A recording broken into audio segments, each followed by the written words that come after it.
Among the economic data releases in the week ahead, investors will receive updated figures on the U.S. housing market. This as downbeat market sentiment has spurred a recent plunge in interest rates. While market participants had generally enjoyed a brief respite from the recent trade-inspired risk aversion after U.S. President Donald Trump said he would delay imposing 10% tariffs on some Chinese imports to mid-December, gloomy economic data out of China and Germany had reignited a bond rally. In fact, yields on the 2-year and 10-year U.S. Treasury notes had inverted early Wednesday, stoking fears about a coming recession and inspiring an 800-point drop in the Dow. Against this backdrop, the National Association of Realtors is set to unveil July's existing home sales numbers in the week ahead after purchases fell 1.7% in June. Lawrence Yun, NAR's chief economist, said home sales are running at a pace similar to 2015 levels, even with exceptionally low mortgage rates, a record number of jobs, and record high net worth in the country. He noted that the U.S. is facing a housing shortage and much more inventory is needed.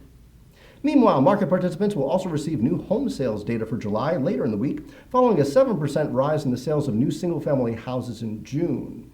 Overall, mortgage rates have remained in a historically low range, this amid a variety of economic stimulus measures by the Federal Reserve since the 2008 housing crash.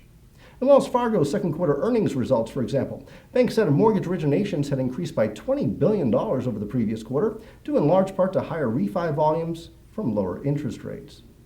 Moreover, the New York Fed Center for Microeconomic Data said that mortgage originations climbed in the second quarter to the highest volume in almost 2 years.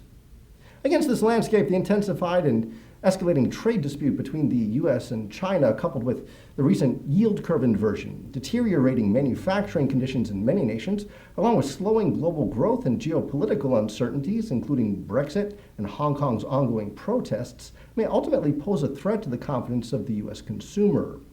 President Trump said that the delay in the tariffs on Chinese goods, for example, was meant to mitigate any potential impact on U.S. customers during the upcoming Christmas shopping season.